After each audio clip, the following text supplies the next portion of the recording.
le grand Dieu, moi je croirai toujours. Il est Elohim, en ce temps de la fin. Le grand Jéhovah est venu nous visiter. C'est ça qui réjouit mon cœur. Je loue au Ghana. Comment je t'aime. Je loue au Ghana. Diva, je t'adore. Oh, moi je t'aime.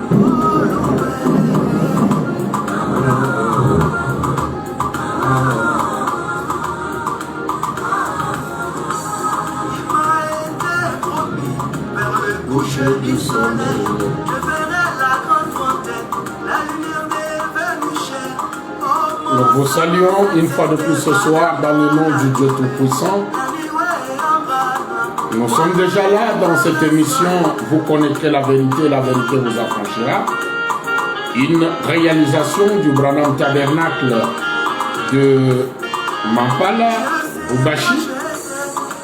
À la présentation, le pasteur Daniel Madimba, comme d'habitude. Chaque jeudi, 15h heure de Lubumbashi, ou 15h heure de Kinshasa plutôt, 16h heure de Lubumbashi, nous sommes déjà là dans cette émission où nous parlons du message de William Marion Branham, une émission religieuse qui a pour objectif de chasser l'ignorance de cœur de gens, afin que les gens connaissent qui est Dieu et qui l'adorent. Nous saluons donc tous ceux-là qui nous soutiennent. C'est notre façon de les encourager. Nous pensons à frère Didier Djanyama. Nous pensons à frère Billy Komolo. Nous pensons à frère Josué Founi. Nous pensons donc à tous ceux-là qui les font. En tout cas, que notre Dieu vous bénisse. C'est pratiquement du pain que vous avez jeté sur l'eau, mais cela vous revient d'une manière ou d'une autre à déclarer le Seigneur William Marion Branham.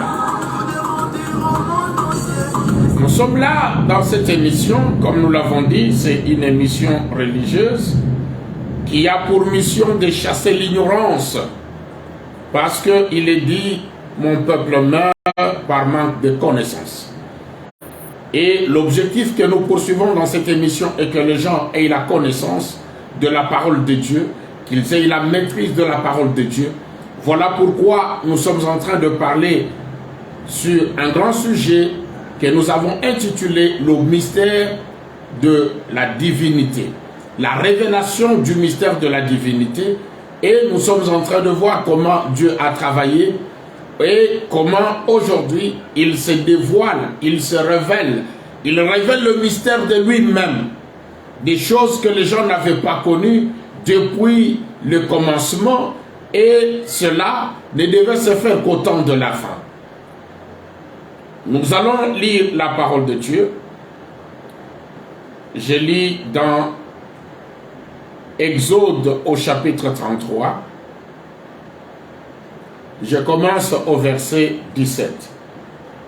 L'Éternel dit à Moïse, je ferai ce que tu me demandes, car tu as trouvé grâce à mes yeux, et je te connais par ton nom. Moïse dit, fais-moi voir ta gloire. L'Éternel répondit, je ferai passer devant toi toute ma bonté, et je proclamerai devant toi le nom de l'Éternel. Je ferai grâce, je fais grâce à qui je fais grâce, et miséricorde à qui je fais miséricorde. L'Éternel dit, tu ne pourras pas voir ma face, car l'homme ne peut me voir et vivre. Ici, je voudrais attirer votre attention pour que vous puissiez comprendre que Moïse, quand l'Éternel lui a dit, je ferai tout ce que tu me demandes, Moïse en profite pour dire à Dieu, je voudrais voir ta gloire. C'est le terme qui est utilisé. Fais-moi voir ta gloire. Et l'Éternel lui répond, tu ne peux pas voir ma face.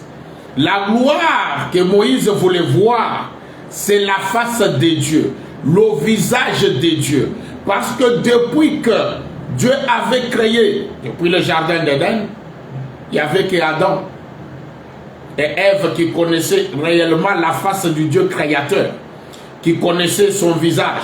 Mais quand le péché est entré, cela les a séparés de la présence de Dieu. William Branham dit, la sainte image de Dieu les quitta.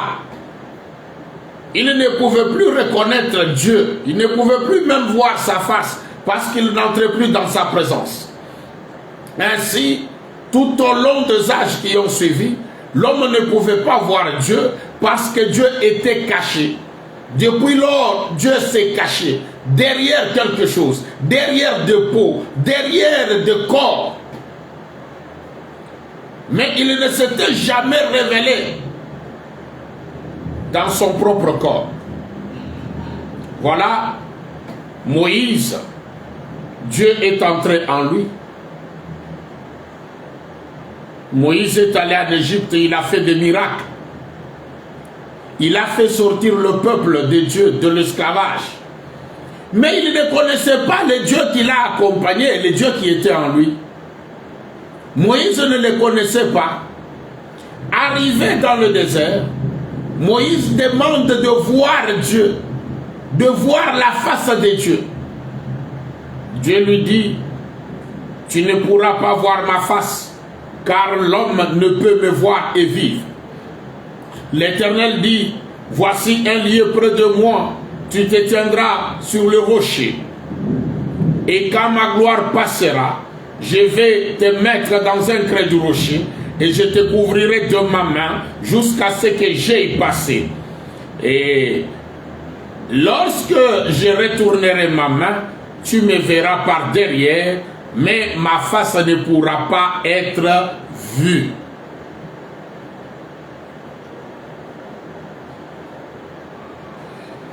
Nous étions en train de dire depuis le jeudi passé que même ceux qui ont vu Jésus, ils n'ont pas vu Dieu, ils n'ont pas vu la face de Dieu, ils n'ont pas vu le visage de Dieu parce que Dieu était en Jésus, mais Dieu était caché. Ils ont vu juste le voile parce que Jésus représentait ou était l'antitype de peau de blaireau qui cachait Dieu dans le temple de Salomon. Quand le temple a été construit, il y avait l'arche de l'alliance qui était donc caché dans les peaux de blaireau.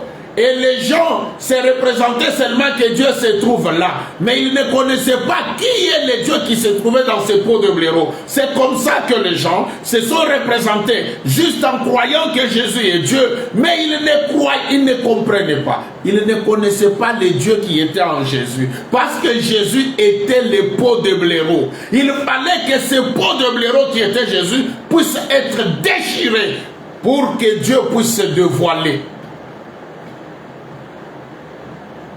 Je suis dans la prédication, le Dieu puissant dévoilé devant nous.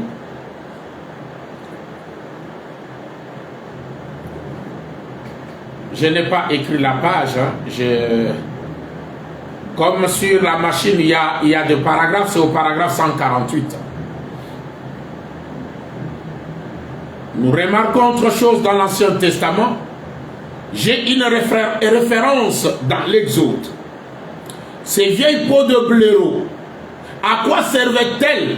À cacher la gloire de Dieu au peuple. La gloire de Dieu que les peaux de blaireau cachaient, c'était la face de Dieu. Cette gloire que Moïse voulait voir, les gens ne pouvaient pas voir cela parce que cette gloire était cachée par les peaux de blaireau. C'était ça le travail des peaux de blaireau. Les peaux de blaireau, comme Branham dit, à quoi servaient-elles? Le Seigneur Branham dit, à quoi servaient-elles ces peaux de blaireau? À cacher la gloire de Dieu au peuple. Et les peaux de blaireau, la raison pour laquelle les gens ne pouvaient pas la voir la gloire de Dieu, c'est qu'une peau l'enveloppait. La peau était, la gloire de Dieu était derrière la peau. Les peaux de blaireau avaient pour mission de cacher la gloire de Dieu, qui est la face de Dieu au peuple. Qui était le pot de blaireau? C'est la grande question que nous posons.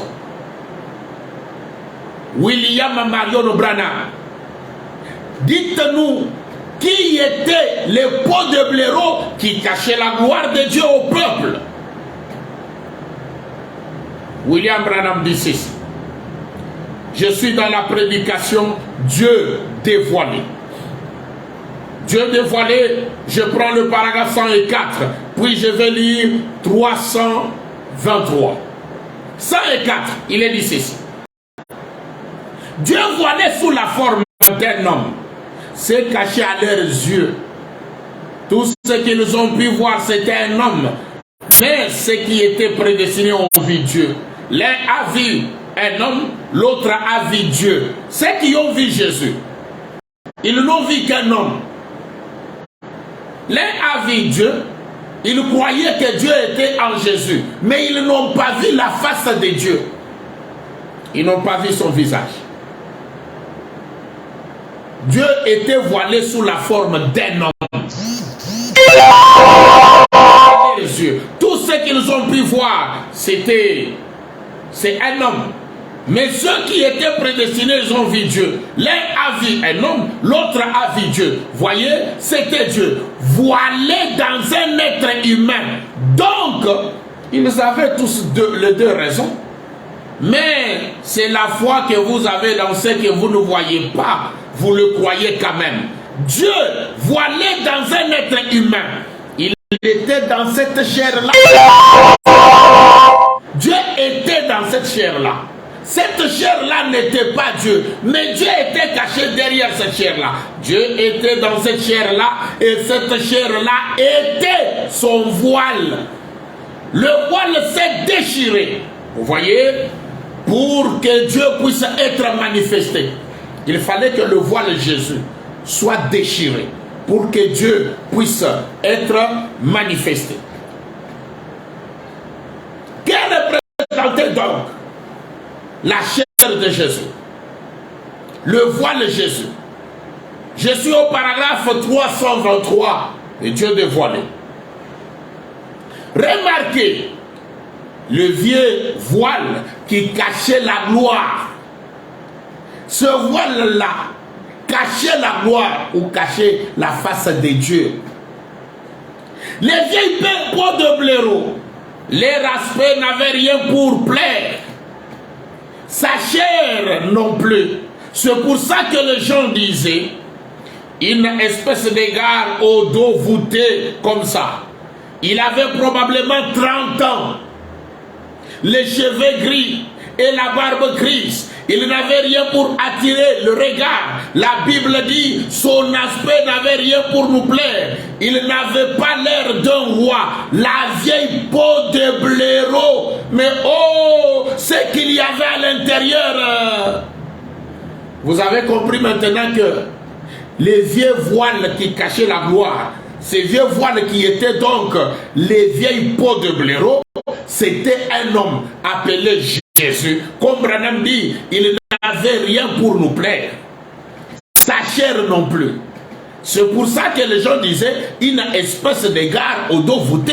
Comme ça. Il avait probablement 30 ans. Mais il était les vieux peaux de blaireau qui cachaient la gloire de Dieu. Qui nous cachaient la face de Dieu. Tant qu'on regardait Jésus, on ne pouvait pas connaître qui est Dieu. On ne pouvait pas connaître la face de Dieu. Il fallait que ce pot de blaireau, Jésus, puisse être déchiré. On avait besoin de voir ce qui était à l'intérieur. Les dieux qui étaient en Jésus. Comment pouvons-nous connaître cette gloire qui est la face de Dieu? Parce que Dieu avait caché cela aux hommes. Mais néanmoins, il s'est révélé quand même aux autres. Il avait refusé que Moïse puisse le voir. Mais il a permis à quelqu'un, toujours dans la Bible, dans l'Ancien Testament, de le voir, de voir cette gloire. Prenons celui-là. Je lis dans Apocalypse chapitre 4, deuxième partie, ou le 24 ancien. Une prédication prêchée le 1er janvier 1961. Je vais commencer au paragraphe 55. Maintenant, observez comment il était paré ici. Quand moi je suis en train de lire, regardez sur cette photo. Ézéchiel dit, j'ai vu comme de l'airain poli, observez, autour de ce fils de l'homme. Si vous regardez, il y a un homme ici, qu'on appelle fils de l'homme. Mais il y avait du feu tout autour. Quand Ézéchiel a regardé, vous pouvez lire cela dans Ézéchiel chapitre 1er ou 2 dans la Bible. C'est une chose biblique. Il dit, j'ai vu encore comme de l'airain poli, observé autour de ce fils de l'homme, comme du feu au-dedans duquel était cet homme et qui rayonnait tout autour, depuis ses reins, depuis la forme de ses reins. Écoutez, soyez spirituels, comprenez bien, et je vous adjure au nom de Jésus, gardez ceci pour vous-même là dans votre propre cœur. Souvenez-vous bien, souvenez-vous simplement combien c'est une bénédiction. Ça, c'est une bénédiction de connaître la face de Dieu. Paragraphe 157. Recommençons au verset 27. Écoutez tous, comprenez vraiment bien. J'ai vu encore comme de l'airain poli, c'est-à-dire comme la couleur vert jaunâtre, au-dedans duquel était cet homme et qui rayonnait tout autour, du feu vert ambre. Bon, depuis la forme de ses reins jusqu'en haut, depuis ses reins jusqu'en bas, et depuis la forme de ses reins jusqu'en bas, j'ai vu comme du feu et comme une lumière éclatante dont il était environné. Il y avait du feu tout autour. C'est pourquoi vous voyez qu'il y a du feu tout autour de cet homme qui est ici. Regardez bien, il y a la face, il est là, sa face est là. C'est un homme, mais qui est dans le feu. Il y a du feu tout autour, depuis la forme de ses reins jusqu'en haut, depuis la forme de ses reins jusqu'en bas, et tout autour de cet homme qui est le fils de l'homme, il y avait du feu.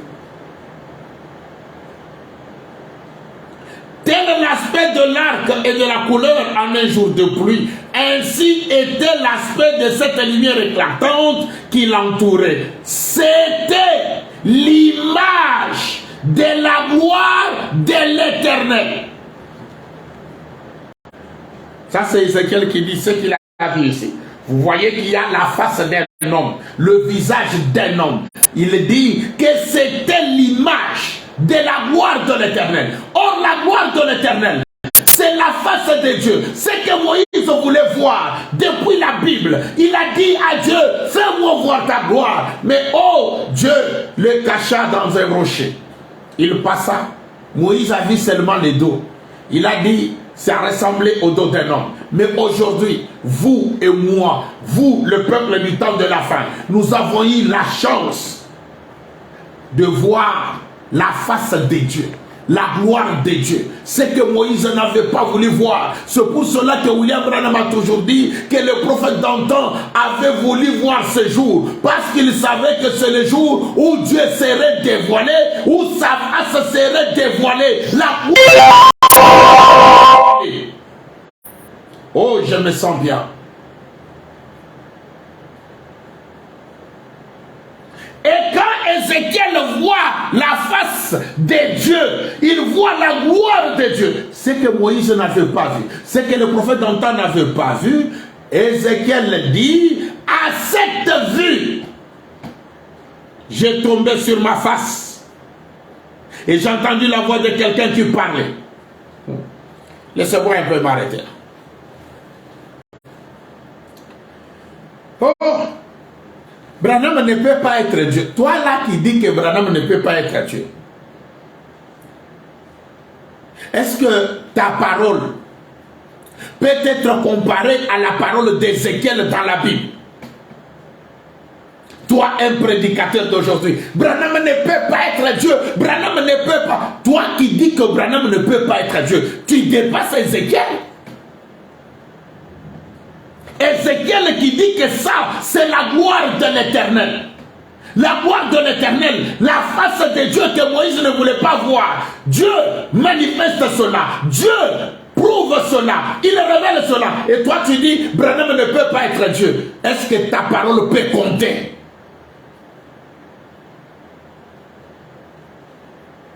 Tes incantations là que tu peux faire à la chair, ça peut compter devant la parole, la prophétie donnée par Ézéchiel dans la Bible. Pauvre incrédule, votre incrédulité n'arrêtera pas Dieu. L'incrédulité n'arrête pas Dieu.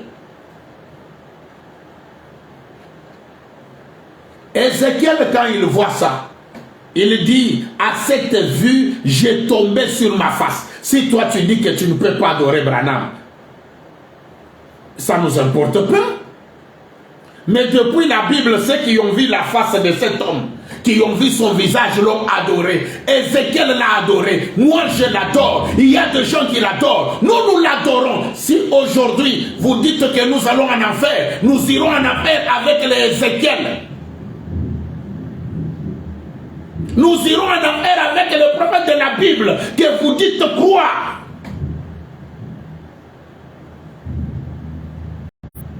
Parce que ceci,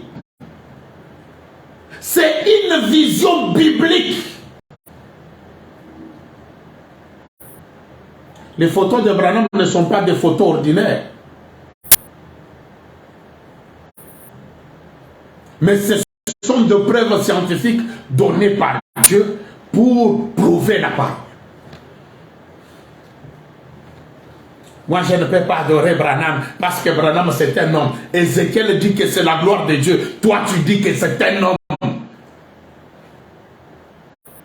Pauvre incrédule, l'incrédulité va t'amener en enfer. Écoutez. Je suis au paragraphe 161 de la même prédication, Apocalypse chapitre 4, deuxième partie, ou le 24 ancien. Je suis maintenant au paragraphe 161. Écoutez bien. Je voudrais que vous vous rappeliez que Dieu existe encore dans les mêmes couleurs. Dieu existe encore dans les mêmes couleurs. Ces couleurs vert jaunâtre, ces couleurs d'ambre. C'est lui qui se tient dans ces couleurs. Depuis les reins jusqu'en haut, depuis les reins jusqu'en bas. C'est Dieu. Et le Seigneur dit, je voudrais que vous vous rappeliez que Dieu existe encore dans les mêmes couleurs. Un feu de couleur d'ambre depuis les reins jusqu'en haut. On en a pris des photos avec une caméra ou plutôt avec un appareil photo en couleur. La couleur d'ambre depuis les reins jusqu'en haut, depuis les reins jusqu'en bas et tout autour. Il y avait plusieurs couleurs comme dans l'arc-en-ciel après la pluie.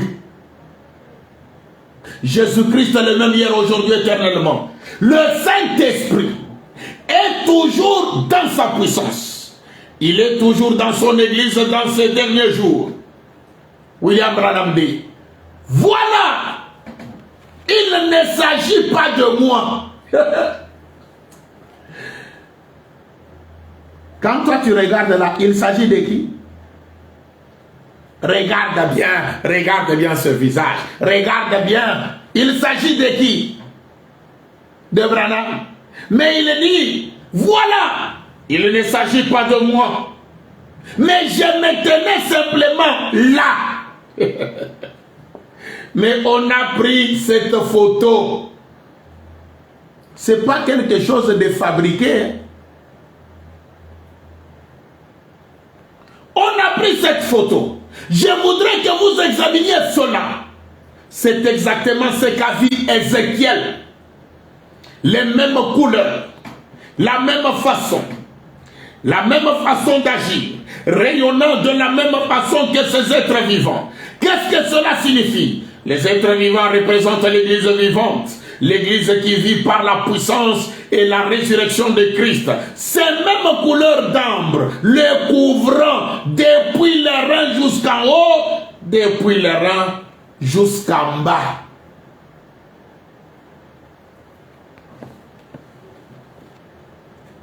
C'est Dieu qui existe encore dans les mêmes couleurs. Maintenant, toi, tu dis, Branham ne peut pas être Dieu. Est-ce que tu peux dire ça à Ézéchiel?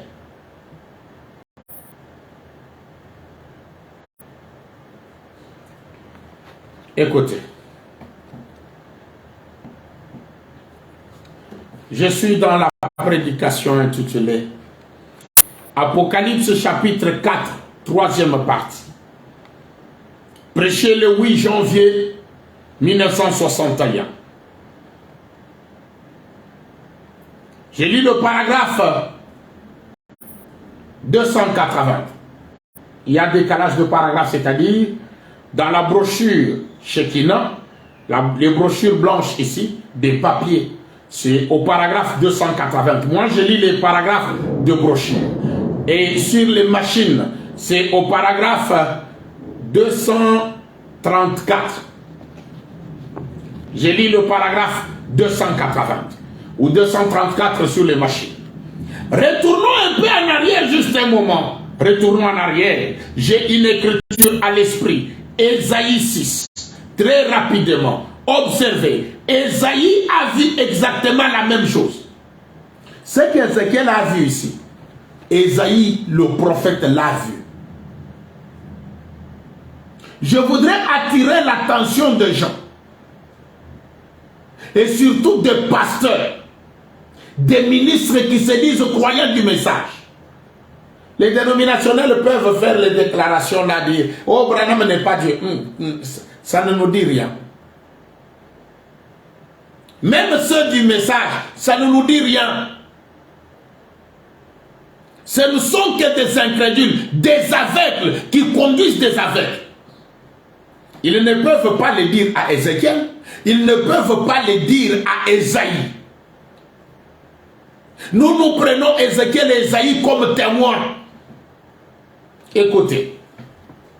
Ce qu'Ézéchiel a vu, cette face qui est la gloire de Dieu, qui est la face de Dieu, Ésaïe a vu la même chose. Je prends le paragraphe 281 ou 235 sur les machines. Chaque vision du Seigneur, comme ce qu'Ézéchiel avait vu, ce qu'Ésaïe avait vu, chaque vision du Seigneur, c'est ce que je dis. Si les visions que nous avons aujourd'hui ne sont pas exactement des visions bibliques, alors elles sont fausses. Si elles reflètent ou donnent une quelconque révélation montrant Dieu autrement que ce qu'il a toujours été, c'est une fausse révélation.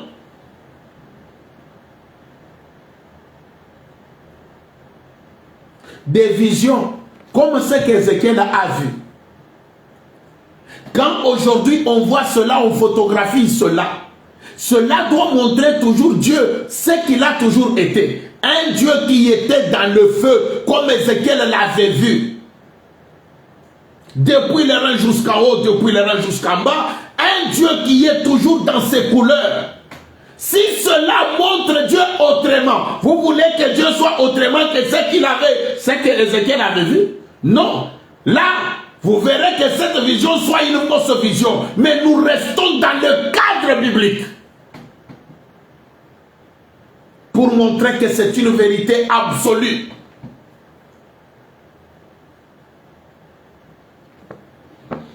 Écoutez.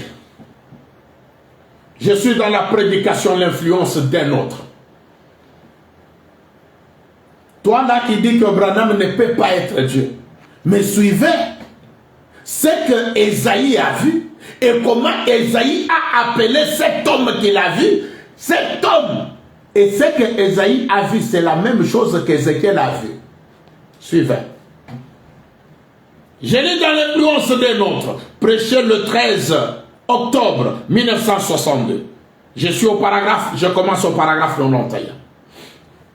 Remarquez, Esaïe, si qu'il devait trouver quelque chose de différent, alors, que fit-il? Il alla au temple, il leva les mains et cria à Dieu et il eut une vision. Dans cette vision, il vit Dieu, non pas sur un trône ici-bas, mais à un endroit élevé, très élevé. Oh là là, les pans de sa robe le suivaient et s'élevaient dans les cieux.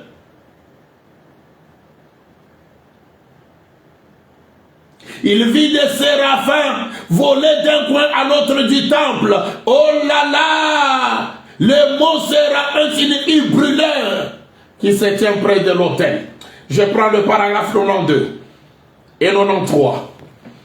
Vous vous souvenez de l'Église, comme il veillait sur ses évangiles, un de chaque côté. Vous vous souvenez, quand nous les avons retrouvés au jardin d'Éden, tenant une épée flamboyante, ils gardaient l'autel. Sur cette photo, il y a les 4 êtres vivants qui gardent l'autel de Dieu ou le trône de Dieu. Paragraphe 93.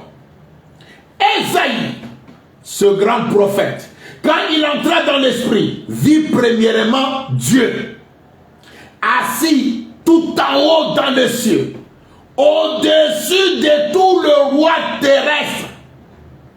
Cet homme, quand vous le voyez comme ça dans le feu, c'est qu'il est au-dessus de tout le roi terrestre. Il dit, j'ai vu le roi éternel, assis sur un trône très élevé. Alors, il vit le véritable roi, pas les pots de blaireau.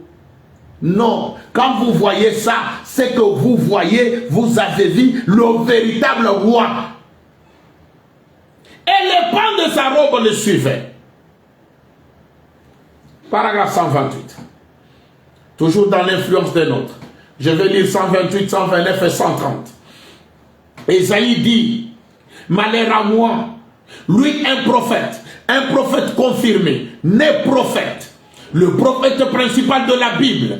Il dit, malheur à moi, car mes yeux ont vu la gloire de Dieu. Ah! Esaïe a vu la gloire de Dieu, la face de Dieu, la même chose qu'Ézéchiel avait vue.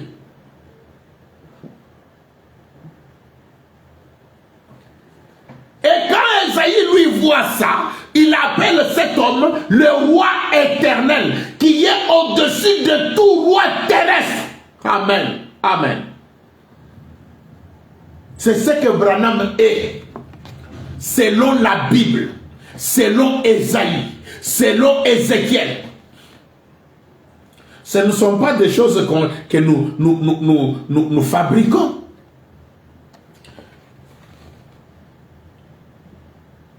Esaïe dit, malheur à moi, car mes yeux ont vu la gloire de Dieu. Regardez ce prophète s'humilier. Un prophète, l'homme à qui venait la parole de Dieu. Comme Ézéchiel, quand il a vu, il a dit, à cette vie, j'ai tombé sur ma face. Tomber sur la face, vous savez de quoi? Adorer. Il a adoré cet homme.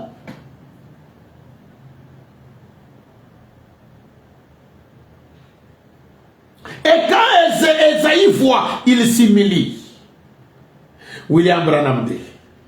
Mais quand il vit une vision en action, ça c'est une vision en action. Il dit, malheur à moi, car je me tiens si près que je peux voir la présence de l'Éternel. Quand la Bible dit l'Éternel, il n'y a que Elohim, Melchisedec, la parole, le Tout-Puissant. Il est là. Paragraphe 129. William Branham dit, nos Américains modernes peuvent voir cela et ensuite repartir et en rire. C'est vrai. Et aujourd'hui, les gens agissent comme des Américains modernes. Hein.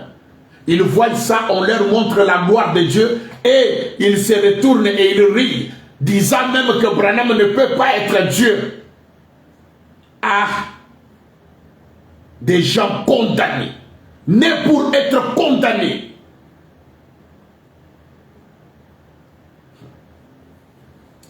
Paragraphe 130.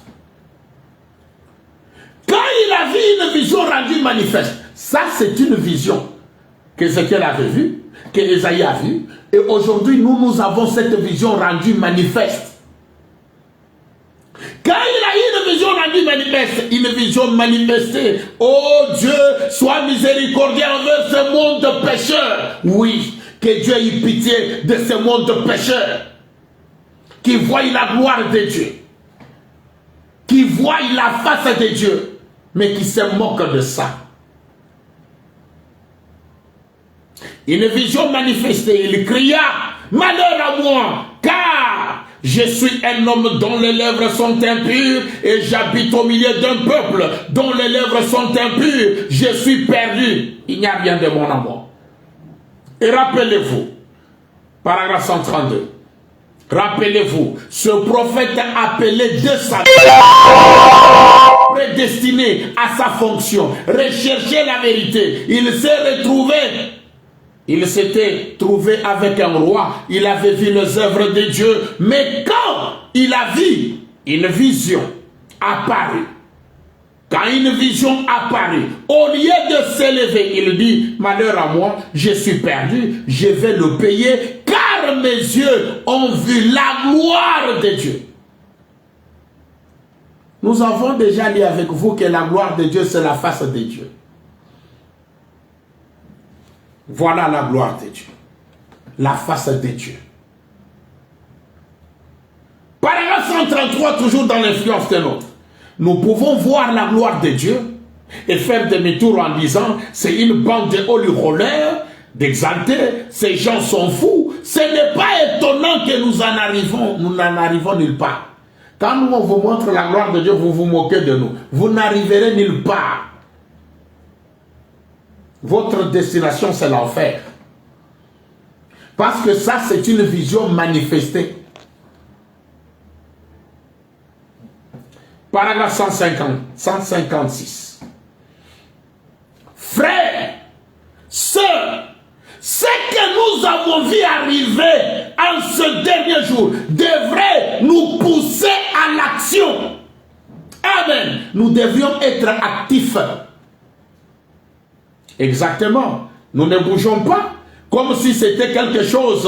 Eh bien, les gens ne bougent pas, les pentecôtistes. Lorsque le Seigneur accomplit quelque chose, ils diront, c'est pas trop mal. Oh là là, ça ne ressemble pas beaucoup à un séraphin qui vit près de Dieu. C'est vrai.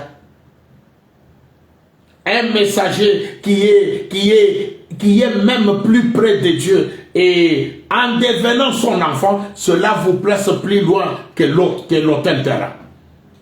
Ça devrait nous pousser à l'action, à l'adoration. Comme ça avait amené Ézéchiel à tomber sur sa face. Paragraphe 161 et 162 et 163 aussi, toujours dans la prédication intitulée « L'influence d'un autre ». Nous la voyons accomplir encore aujourd'hui les mêmes choses qu'en ce temps-là. La promesse du Père, oh qu'est-ce? Elle vient pour confirmer la parole, pour prouver que la parole est ainsi. Cela devrait pousser l'Église à l'action. Ne pensez-vous pas? Avec deux d'entre elles, les ailes que ce chérubin avait, il se couvrait la face en signe de révérence. Avec deux autres, il se couvrait les pieds, l'humilité. Et avec deux autres encore, ils allaient travailler, ils partaient et commençaient à agir. Paragraphe 163. Maintenant, nous devrions agir par respect de la parole. Nous devrions en parler aux gens. C'est pourquoi cette émission, vous connaîtrez la vérité vous affranchira. Nous vous en parlons pour que vous puissiez connaître la vérité et que cette vérité puisse vous affranchir, que vous puissiez connaître la face de Dieu.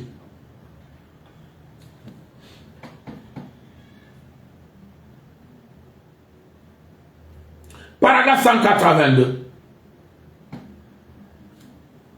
Je veux que vous remarquiez quand ce prophète pensait à cela. Un homme qui était avec le gouvernement fédéral, un prophète,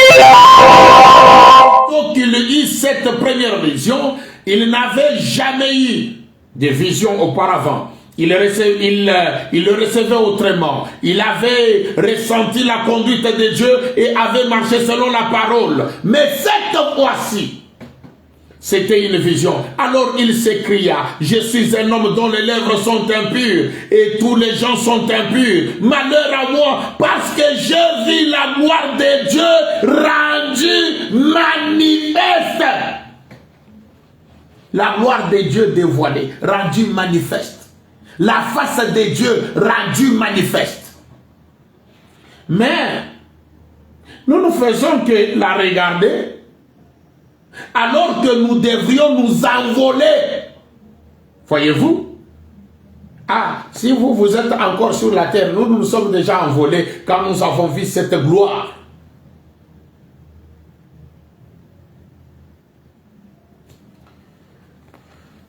Paragraphe 134. Maintenant, souvenez-vous que je vous ai dit que lorsque je venais ici, c'était pour dire quelque chose qui aiderait les gens. Oui, nous devons respecter cela. Ça. Nous devons respecter cela. Nous devons donner à cela tout le respect possible. Quand une vision de Dieu parle d'une façon nette, que nous savons que c'est la vérité. Cette vision qu'Ézéchiel a vue, cette vision qu'Ésaïe a vue, qui parle d'une manière nette, nous devons respecter cela. Dites à vos pasteurs de respecter ça. Dites à vos églises de respecter ça. Je lis dans la prédication intitulée Apocalypse chapitre 4, deuxième partie. Paragraphe 164. Apocalypse chapitre 4, deuxième partie. Du 1er janvier 1961. Paragraphe 164. Autrefois, comme du temps d'Ézéchiel ou d'Ésaïe, on ne pouvait pas photographier cela. On le fait aujourd'hui parce qu'on a les moyens techniques. Ceux qui ont essayé de se servir de la technique pour nier Dieu font le contraire et prouvent qu'il y a un Dieu. C'est vrai. L'émeraude, cette couleur émeraude. Bon, souvenez-vous bien que ce n'est pas moi qui ai inventé cela. Je vous le lis directement de la Bible. Suivez bien. Tandis que je lis et écoutez, et voici qu'il s'agit du même Seigneur Dieu. Qu'il s'agit du même Seigneur Dieu.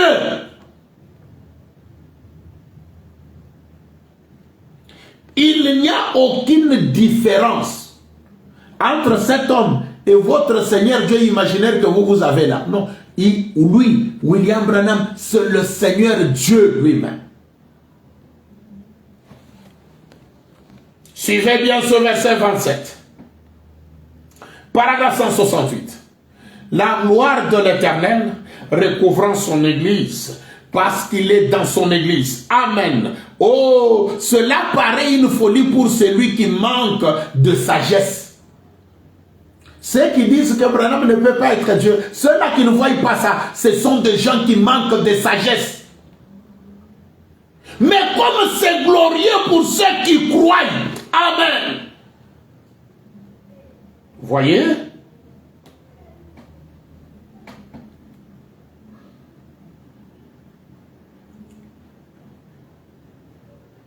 J'ai lu cette écriture, puis je vais m'arrêter là. parce que le temps est tellement parti. Et ceci. Je suis dans Apocalypse chapitre 4, troisième partie. Prêché le 8 janvier 1961. J'ai lu le paragraphe 267. 267, c'est dans des brochures à papier. Sur les machines, c'est au paragraphe 225. Or, quand Ézéchiel a vu la gloire de Dieu, il avait vu la même chose que Jean a vu. Ça, c'est ce que Jean voit dans Apocalypse quand il dit « J'ai vu le ciel ouvert et j'ai vu un trône et quelqu'un assis sur le trône. Il était entouré de 4 êtres vivants. » C'est ça. C'est cette personne. Son visage. Vous rappelez-vous le dimanche dernier qu'on a vu la gloire de Dieu et que nous avions la photographie où il a laissé cela être photographié parmi nous? Vous vous en souvenez? La gloire de Dieu, la même chose qu'Ézéchiel a vue, la même chose que Jean a vue est ici aujourd'hui. Jean, dans la Bible, a vu ça. Il a se prosterné devant cet homme. Il se prosternait et l'adorait.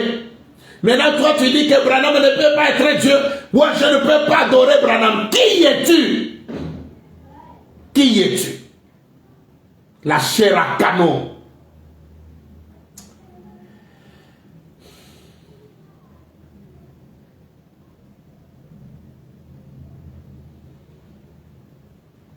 Je m'arrête par là. J'ai voulu que les gens voient la face de Dieu en leur lisant la parole de Dieu, en les amenant à reconnaître la face de Dieu qui est la gloire de Dieu. C'est que nous dépassons Moïse, nous dépassons les prophètes de l'Ancien Testament parce qu'ils avaient cherché à voir ça. Entrer en action, adorer cet homme, car il est le roi éternel. Il est au-dessus de tous les rois célestes, terrestres. Il est au-dessus de tous les rois terrestres. Il est le roi éternel, le seul roi, le Dieu, le Seigneur Dieu. Son nom est William Marion Branham. Qu'il vous bénisse ce soir. Nous allons nous retrouver le jeudi prochain, 15h, heure de Kinshasa, 16h, heure de Lubumbashi. Nous allons encore décoller dans ce grand mystère de la révélation du mystère de Dieu, dans cette émission, pour chasser l'ignorance dans les têtes des gens. Mais quand nous prêchons comme ceci, les démons se fâchent, le diable est contre. Mais nous avançons parce que Dieu garde sa main sur nous et nous allons continuer à le prêcher. Pour ce soir, que le Très-Haut, le Seigneur Dieu de gloire, le roi éternel, lui qui est la gloire de Dieu, William Marion Branham, vous bénisse. Nous allons nous retrouver donc le jeudi prochain. Ciao.